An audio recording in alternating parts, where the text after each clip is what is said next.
in America is the most disrespected person in America is the black woman. The most unprotected person in America is the black woman.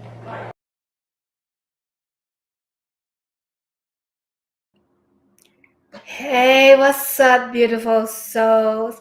It's your girl, Safia Ashe Jassi, but you can just call me Fire. I'm a 19-year frontal lobe traumatic brain injury survivor. The frontal lobe is very important for this life, so remember that. And I'm also the cultural architect mogul behind Black Girl Fire. And if you didn't know, I am on a mission to pioneer the world's first neurodivergent focused social media production company to provide economic and exposure opportunities for neurodivergent Black women. And to now, with everything that's coming out in light, is my mission to add additional component to my work is to ensure that I'm providing neurodivergent Black women with the resources and tools to help them live a comfortable and successful life. So, the world is currently witnessing Wendy Williams being exploited by none other than Hollywood media. So it's a great example of how neurodivergent Black women pain is often silenced due to medical racism and exploitation within Hollywood media. And so this situation with Wendy Williams has really reignited like my passion for doing this work, because it a lot has been going on, a lot of ups and downs, but I feel like I'm finally at the place where I really have more control and more awareness in my brain, and it's not so much feeling like a fog, and I don't feel like I'm lost like within my body. I'm feeling like 4 or 5 different people, but I'm really like my true authentic self is come to light. So I'm excited to be in this phase. And today live stream, we are going to be talking about a few different like scenarios, but I'm first going to start out with showing a video about Aaron Hernandez, who was a NFL player who had CTE, who later ended his existence while in prison. To really talk about like my connection as like a frontal lobe traumatic brain injury survivor within CTE, to really dive deep on like the different ways people can get a traumatic brain injury. And because there's a lot of different ways, but I'm only going to touch on the aspect of the NFL and CTE, which is chronic traumatic I can't pronounce that word, but I played a video that would pronounce it right. Yes, in that order. But before that, I'm going to play a video of Wendy Williams and like her prime, and then we're going to end it with playing a video of her in her current state from a documentary that she's in, that she's currently being exploited in. And I'm going to talk about how that's reigniting my passion and pioneering the world's first neurodivergent focused social media production company. So let's get right into this goodness, shall we? So hold on.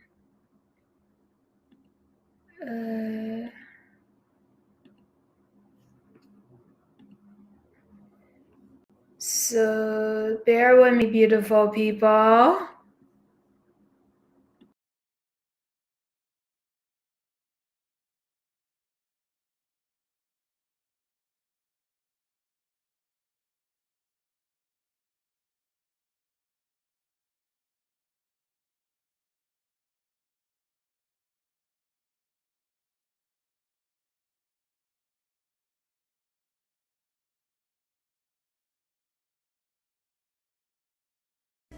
What's the matter with them? Who put that fat rock on your hand? There is no fat rock. Nah, the other one. The left one. The left hand. Anyway. Trying to twist it off. Ralph, is it time to go into another break? Is it time? Big up to Brooklyn. Thanks for turning us on. I'm talking about Video Music Box now, even though we are at KISS. This is the studio, everybody, and I just want you to know one thing. Why don't you show us, like, different things? Okay. This is the studio. I can't really show you a whole lot of stuff around here because there's really not a whole lot to show you, but I do have to say that I'm not operating in my usual big chair tonight because otherwise it would take up too much room and then the men wouldn't really have a lot of room to operate around the studio. But I do have to say that I have a lot of fun here at my job. I did go to college. Did you guys go to college? Yeah, finished. You finished? Never. For a year, you never finished? Oh. Well, it doesn't really matter. I don't think any of us really need college, to do what we're doing. But I did go to college for 4 years because I heard the parties were great, and they were. But I went to Northeastern University in Boston, and a lot of people say that it sounds like I'm having a lot of fun here on the radio, and I am. Because let me tell you something. I sleep every day. Like twice a week, I sleep 12 hours, okay? I do. And then I lay on the couch and I watch Oprah, and I might go out and get my nails done. Look, I have a perfect 10.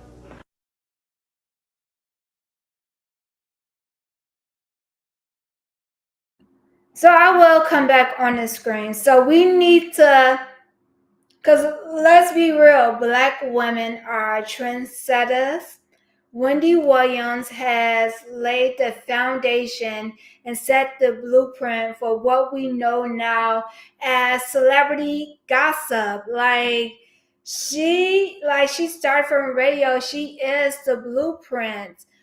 Even though, yeah, she's messy, but and I think it is like the reason why her situation is receiving so much attention because people remember how she was, like on her show, how bubbly and lively she is, and now they seeing a drastic change in how she is now that she is officially a neurodivergent Black woman, which is kind of similar to my situation when I was in a near-death car accident at the age of 13. And like with me, even though I have short-term memory and my long-term memory was affected, but I always could remember how my life was before the car accident, how my family interacted with me, and then how everything shifted after the car accident and how people treated me and how people interact with me. And I think that was like the hard part because like I constantly had this memory of how my life was before the accident and how it is or how it is now after the accident. And like I recently had like a conversation with my mother because one of our biggest like back and forth I have with my family is that no one celebrate the anniversary of my car accident, which is on November 18th, and I'm left feeling alone. And after having that conversation, my mom said like it's hard for them to remember that day. And I'm like y'all don't realize like and that's the thing, it's like I'm alone in this. Like all I want is like for y'all to see me and to be like a compassion and to have this community for me to actually feel like a part of this family member instead of me feeling like a living ghost that's haunting y'all reality because y'all still haven't coped with the fact that I almost died in an accident back in 2004, but not realizing that I'm still here and y'all still grieving who I used to be and knowing that I'm different instead of being more inclusive and accessible and trying to learn this version of me, which led to a lot. It's just been like a lot ever since like I decided to get my own place in July of 2021 because it was like so hard for me because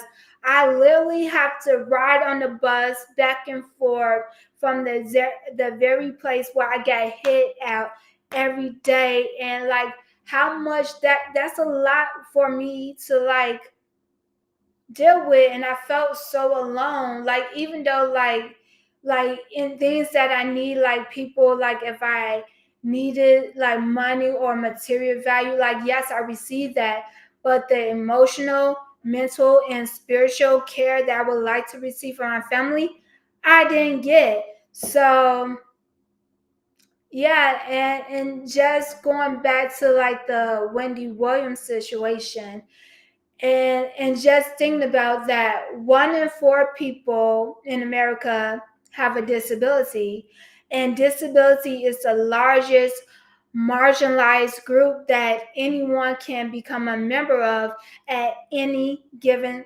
time.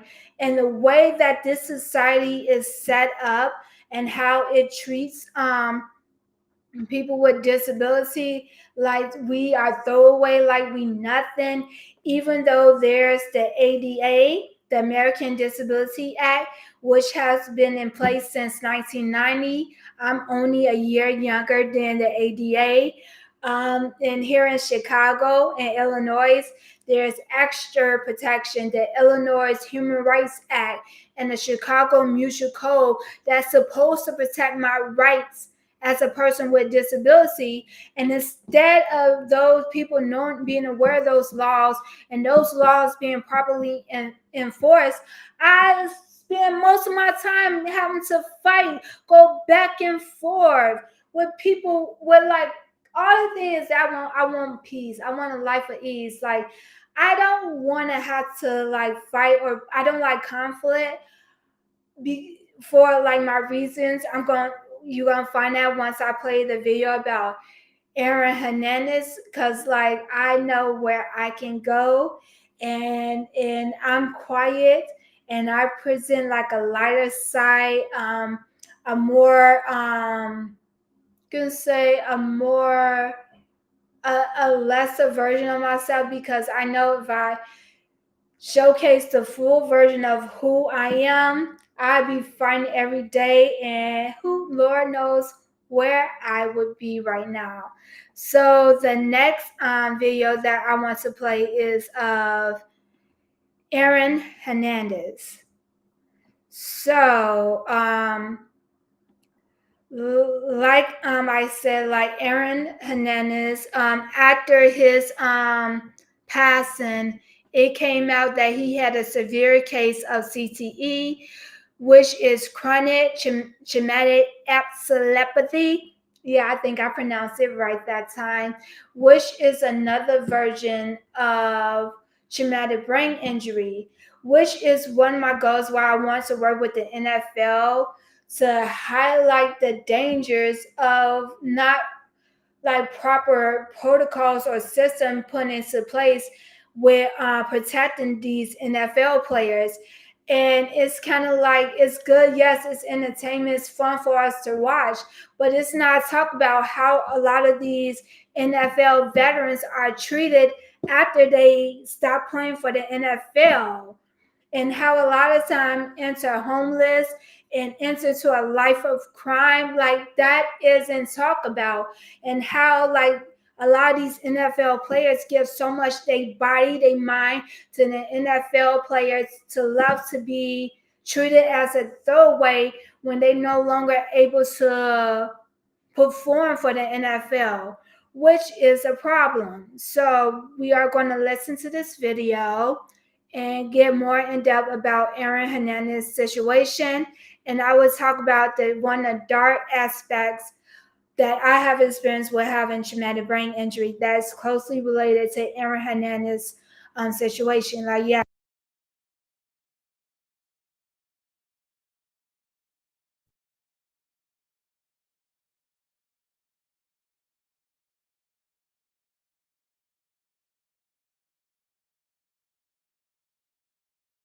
With so many questions about Hernandez's behavior in his final hours, Cheyenne donated his brain to Boston University to be studied for signs of CTE, or chronic traumatic encephalopathy. Aaron had the absolute worst CTE, the advanced stages of someone so incredibly young. Doctors that studied Aaron Hernandez's brain say he had the worst form of CTE than they've ever seen before in anyone at his age. CTE is short for chronic traumatic encephalopathy. It is a disease that affects people who have suffered from multiple concussions and brain injuries. It is very common for football players to develop CTE as they are very prone to concussions. Aaron Hernandez played football all his life, most notably for the New England Patriots. Doctors have stated this would have had a huge impact on his decision-making and judgment, but his brain was not scanned until after he passed away. At that point, it was too late. First case we've ever seen of that kind of damage in such a young individual. Back on screen. So, as they said in the video, Aaron has been playing football all his life, and after they did studies on his brain, they concluded that he had one of the worst case of CTE, which is also another form of traumatic brain injury. Now, I'm a 19-year traumatic brain injury survivor. The right side of my brain was severely damaged, and the part of my brain that was severely damaged was the frontal lobe. And I had other things within my body that was all broken up, like my left collarbone was fractured, my lungs had collapsed, I had a cracked spleen, both my pelvis and tailbone was cracked, and my right leg was fractured. The doctors, the physical therapists actually, because it was to the point where, like, if they didn't do what they needed to do, I wouldn't have no use of my right leg right now, because it was like literally like straight. I couldn't bend it. So they had to break my leg numerous times in order for me to have use of my right leg right now. So in my situation, in a near-death car accident that I was in, I was coming home from an after-school program at the age of 13. I had to like to cross the street, but someone thought it would be an amazing idea to run the red light. And I flew up in the air, and I flew from 101st to 103rd in Halstead. I was in a coma for 2 months. The doctors thought, like, if I didn't make it the first night, that I wouldn't survive, but if I did, I was supposed to be paralyzed from the neck down. So, like, for me to be doing all that I am right now is like a freaking like miracle. Like, because I know if I didn't take the chances and take the time out to really align my body, I know the state that I would be in right now. So yay me for putting all that hard work and that commitment to realign my body into my rehabilitation. So with the case with Aaron Hernandez, so and the reason why he was in prison, because he committed a crime where he took someone else's life, and like they said in the video, with his case of CTE, there was problems with decision making, which I have challenges with. And another form of diagnosis that I have with my TBI and ADHD is explosive rage disorder, which, like, I'm wondering if Aaron Hernandez also had probably like a severe case of explosive rage disorder. So, like, for me, it's like for a long time, I had to become a shell of myself, because if I didn't, I would be in a place where I wouldn't want to be. I don't look good in orange. I love my freedom. Or I would be 6 feet under, because TBI has put me in a lot of situations that could have ended my life. And so I had to become like a shell of myself, because I couldn't continue to function, because a lot of things was happening that was beyond my control. But because like my mother and family, they didn't have the tools and resources to best educate them on how traumatic brain injury affected me. And even when like I developed TBI in the early 2000s, doctors didn't even know what they was doing. I can count that like over 100 times I was admitted to the ER room because it felt like my brain was going to explode outside my head. And they took all types of MRIs and CAT scans.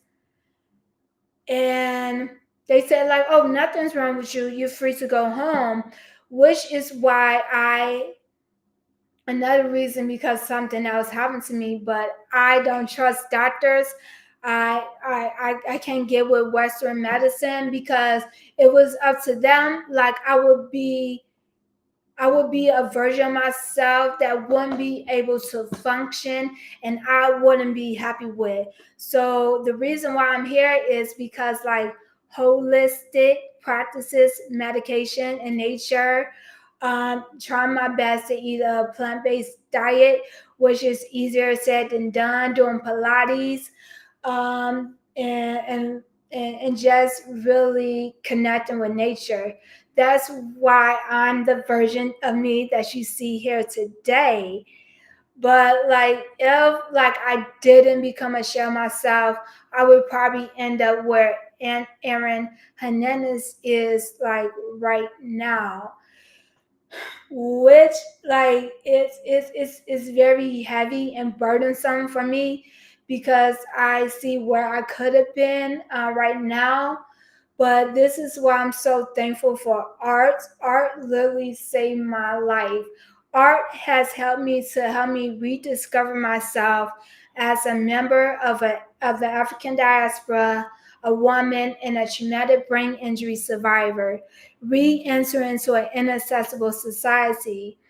And all my years of working in the arts, and even though I had bad experience, it has really helped me gain more brain function. This is why like I'm a huge advocate for art, for like art therapy compared opposed to regular therapy. Like especially for my situation, art therapy is more beneficial for me, for someone in my state, compared to traditional therapy. But like if it wasn't for art, this is why I'm the person who you see before you today.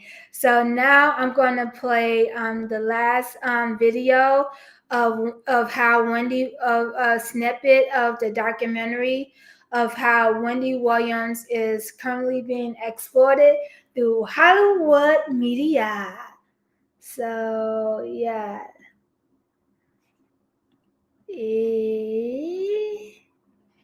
Yeah, so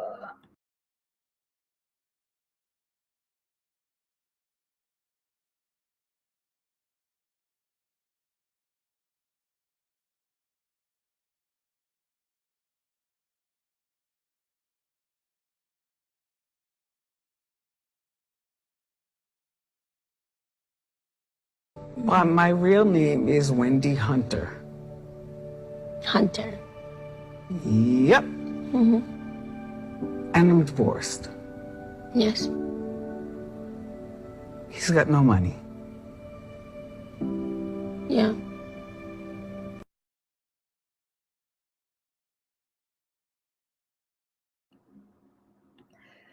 so that clip was like very like painful for me to watch. To see her in that state. And I think so much like even though compared now to from when I first developed my traumatic brain injury, more people are more open talking about mental health, self-care.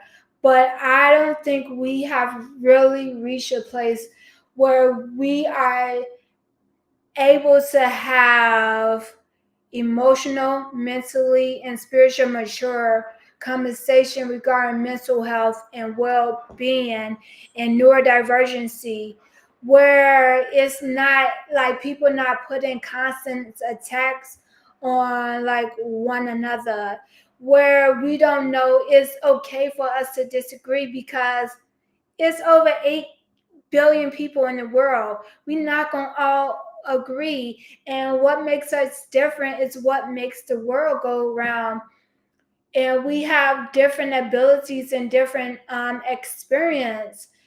And I think that was one of the things what the X-Men was trying to convey with the different mutants, their different powers.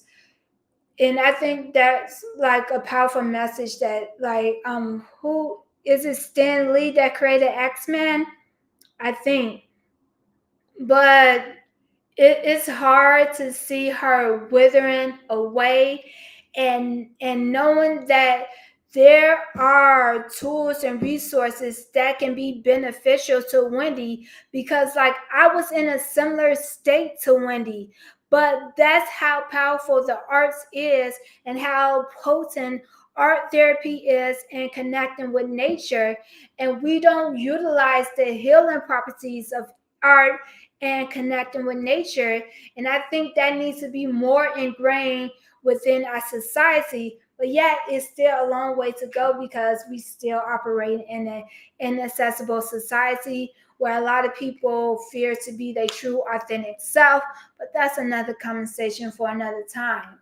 But after I was listening to a video of like a doctor describing the symptoms or the challenges that come along with frontal lobe dementia, which is forgetting things mid-sentence, not being able to respond or talk. And those are challenges that I've recently been working to overcome. And like, I know people look at me, think like I'm hard to communicate with or to be around, but it's literally like I have the words to say, but they escape me, and it's like a empty void, and I can't find myself, and it's like extremely painful times. So and it really helped me because I go back and forth with my mom a lot about diagnosis, because they always, my family say I'm always trying to self-diagnose myself. But no, it's me trying to understand the changes, the rapid changes going on with my brain, to really understand what's happening to me. Because from my experience, I'm not receiving the information that I need from doctors.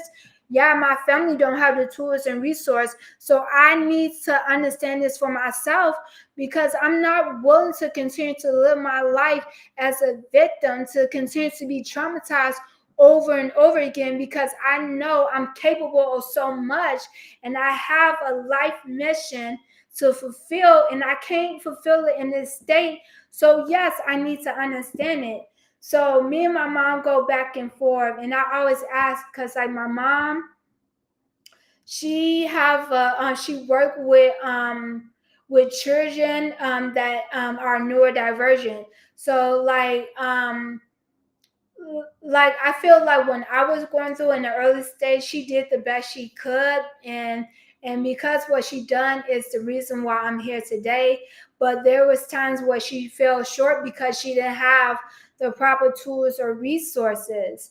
So I go back and forth with her, wondering, like, is autism like my fourth diagnosis, along with the TBI, the ADHD, and the explosive rage disorder? And my mom just said, like, you just have TBI. I'm like, no, there's something else. And she tell me, well, go to the doctor. And she know that something would shut me up, because like I do not trust doctors. I do not trust Western medicine. And that would just lead to another argument. But I'm thankful for hearing that doctor describe the challenges that come along with frontal lobe dementia. And especially in my research, I found out that people who sustain a traumatic brain injury, they have higher chances and higher risk of developing dementia later in life.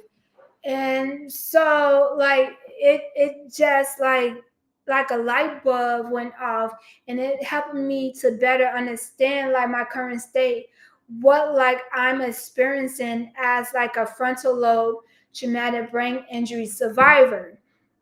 And now it's important that I touch on this last point, that now Wendy Williams shares the exact same diagnosis as Bruce Willis, which is frontal lobe dementia. But let's be real. Bruce Willis is probably still being offered opportunities in Hollywood, while Wendy Williams is currently being exploited by Hollywood, which is a great example of how neurodivergent Black women pain is being silenced due to medical racism and exploitation within Hollywood media, which is why I'm so passionate about pioneering the world's first social media production company to provide economic and exposure opportunities for neurodivergent Black women, and to also provide them with the tools and resources to help them live a more comfortable and successful life. And I invite you to be a part of Black Girls Fire's Cosmic Revolution by either becoming a DeWa Patreon member or purchasing products in my DeWa Patreon store, or purchasing your Luxy Chaos merch today. And I see you on the other side, the cosmic side that is. And remember to be kind and gentle to yourself. And yes, in that order. Peace out, beautiful people.